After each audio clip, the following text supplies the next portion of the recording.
खास करके 3 जिले हैं जहां पर टीएमसी ने पिछली बार स्वीप किया है।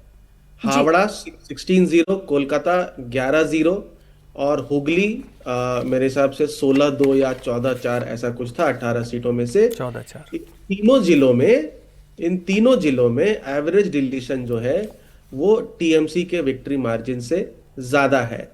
तो एसआईआर डिलीशंस का जोर जो है वो ज्यादा हमें इस फेज में देखने को मिलेगा, बशर्ते जो फेज 1 में देखने को मिला था यहां पर भी। लेकिन क्योंकि मुझे लगता है 50 सीटें जरूर ऐसी होंगी जहां पर माइनॉरिटी पॉपुलेशन 30% से अधिक है, तो वहां पर इसका क्या इम्पैक्ट होता है, वहां पर कंसोलिडेशन या काउंटर कंसोलिडेशन कैसा होता है, ये सारी बातें जो है वो देखने और समझने की बात है। लेकिन अगर एक बहुत quick back of the envelope calculation करेंगे तो लगभग 33 सीट जो हैं वो एसआईआर डिलीशन के वजह से ही टीएमसी के लिए जो है वो वल्नरेबल हो जाती हैं इस फेज में।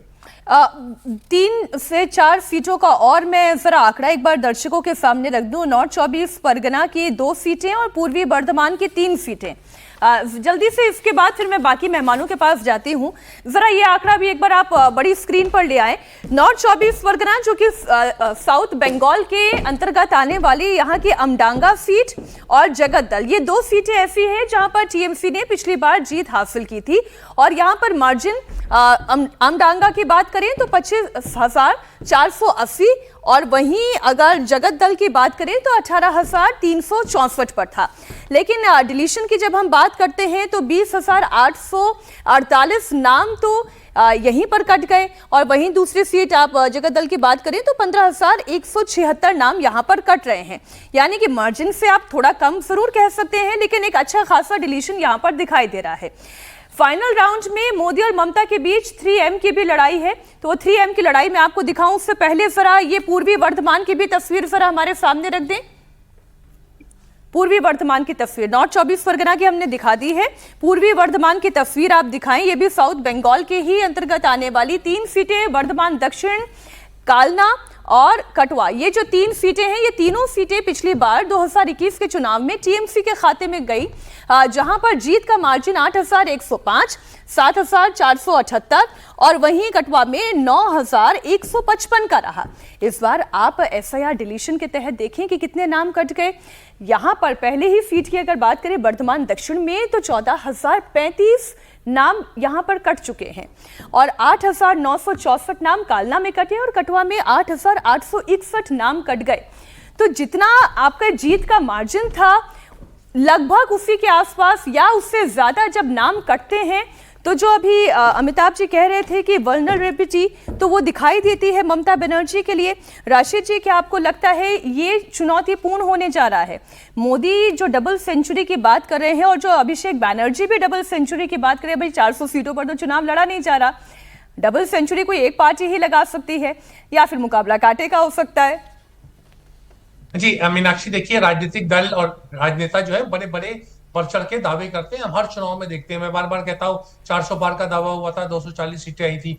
जहां तक एसआईआर डिलीशन की बात है, ये बहुत ही दुर्भाग्यपूर्ण चीज है कि जो वोटर थे या है उनके उनके नाम कट गए, वो पिटीशन देते रहे, ट्रिब्यूनल पे जाते रहे, सुप्रीम कोर्ट कुछ कहती रही, और उसको आधार बना करके अगर हम आकलन कर रहे हैं कि अमुक राजनीतिक दल जीत सकता है या हार सकता है, तो मुझे लगता है ये हम ऐसा डूबते को तिनके का सहारा। क्या भाजपा जो है वो एसआईआर के मुद्दे पे या लोगों को वंचित करके चुनाव जीतने की कोशिश करना चाहती है? मुझे लगता है सर, ऐसा जहां नहीं है। आपने अगर ध्यान भाजपा आकर्षित जीतेगी। किया तो मैं डिस्क्लेमर हाँ, खुद अपनी तरफ से दे देती हूं कि ये जो हम चर्चा कर रहे हैं ये हम एक केवल असेसमेंट कर रहे हैं, और जब एसआईआर के तहत नाम कटे हैं तो इसका मतलब ये नहीं केवल टीएमसी के वोटर कट गया हो सकता है बीजेपी के भी वोटर इसमें कटे हो। राशिद जी। बिल्कुल। और मीनाक्षी, यहाँ हमारे दोनों मित्र सज्जन और अमिताभ मौजूद हैं। ये भी हुआ है एसआईआर में, और बहुत खुल के कहना चाहिए इस बात को कि एसआईआर में कोई वर्ग विशेष के खिलाफ जाति नहीं हुई है। जो वोट कटे हैं, जहां तक मेरा आकलन और अनुमान है, वो तमाम समुदाय के लोगों को हुआ है, और जितने भी कमजोर तबके के या गरीब या कम पढ़े लिखे, उनको उसका ज्यादा नुकसान हुआ है। तो बहुत से लोग, नेताजी की फैमिली के लोग, बड़े बड़े माननीय लोगों के यहाँ के नाम कटे। प्रिसाइडिंग ऑफिसर खुद सुप्रीम कोर्ट में 64 लोग गए जो इलेक्शन करा रहे हैं, उन्होंने कहा हमें वोट डालने का हक नहीं है। और एक जज साहब ने कहा कि ठीक है अगली बार देखेंगे। तो ये भी बड़ी तकलीफदेह बात है कि 5 साल का वो व्यक्ति इंतजार करेगा जिसे वोट देने का हक था। इन तमाम चीजों में पृष्ठभूमि में देखिए, राजनीतिक दल जीतेंगे वो अपने दमखम पे जीतेंगे, ये टेक्निकलिटी पे अंपायर के भरोसे कोई मैच नहीं जीतता। बात ठीक है समीर जी, फिर ये मैच कौन जीत रहा है और ये मैच जीतेगा कैसे? अगर बीजेपी दावा करती है तो बीजेपी के पास वो कौन से ब्राउनी पॉइंट्स हैं जिनसे वो मैच जीत जाएगी? देखिए मीनाक्षी, अगर भारतीय जनता पार्टी की जीत की बात करें तो भारतीय जनता पार्टी के पास बहुत से कारण होंगे। वो ये कहेगी कि 15 साल के ममता के राज में जो कटमनी, जो करप्शन रहा है, जो लॉ एंड ऑर्डर रहा है, उसके अगेंस्ट जनता ने हमें वोट किया है, हिंदुत्व का हमको वोट मिला है। और ममता बनर्जी हारेगी तो ममता बनर्जी के हार का कारण उसने पहले ही तय कर दिया है कि ममता बनर्जी और अभिषेक बनर्जी पत्रकार वार्ता लेके कहेंगे कि एसआईआर ने हमको हरा दिया है और चुनाव आयोग के कड़े में चुनाव हार गए हैं। तो मुझे लग रहा है कि वो एसआईआर पर ममता बनर्जी ठिकरा फोड़ेगी, अपने 15 साल के कार्यकाल पर वो ठिकरा नहीं फोड़ेगी। जहां तक दूसरे फेज के मतदान की बात है 142 सीटों पर, यह ममता बनर्जी का सबसे स्ट्रांग होल्ड है। फर्स्ट फेज की जो 152 सीटें थी वो भारतीय जनता पार्टी का स्ट्रांग होल्ड के रूप में देखा जाता था। मुझे लग रहा है कि ममता बनर्जी के लिए सबसे बड़ी चुनौती सेकंड फेज में प्रदर्शन करने की। जिस तरीके से पहले चरण के मतदान के बाद अमित शाह ने पत्रकार वार्ता ली और बताया कि भाई 152 में 110 सीटें हम जीतने जा रहे हैं और बहुत बेहतर प्रदर्शन हमने किया है, वोटिंग में रिकॉर्ड तोड़ हुई है, 92% से ज्यादा वोटिंग पहले फेज में हुई है। तो उम्मीद है कि दूसरे फेज में भी वोटिंग का परसेंटेज जो रहेगा वो 92 उसके ऊपर रहने वाला है। तो सेकंड फेज में ममता बनर्जी की सबसे बड़ी चुनौती है। अगर सेकंड फेज में भारतीय जनता पार्टी बहुत बेहतर से प्रदर्शन करती है तो जिस तरीके से कहा जा रहा है कि 25,000 के करीब पर विधानसभा वोटर कटे हैं, 9 से 9.5% टोटल परसेंटेज का वोटर कटा है सेकंड फेज में, तो मुझे लग रहा है कि इसकी बड़ी चुनौती ममता बनर्जी के सामने होगी कि वो कैसे इन सीटों से निकालती है। और मुझे लग रहा है कि इस बार हिंदुत्व का जो मुद्दा चला है, हिंदुत्व एक तरफ भारतीय जनता पार्टी के लिए बड़ी मात्रा में हिंदुत्व के नाम पर वोटिंग पड़ रहा है, जो 2021 में नहीं हुआ था।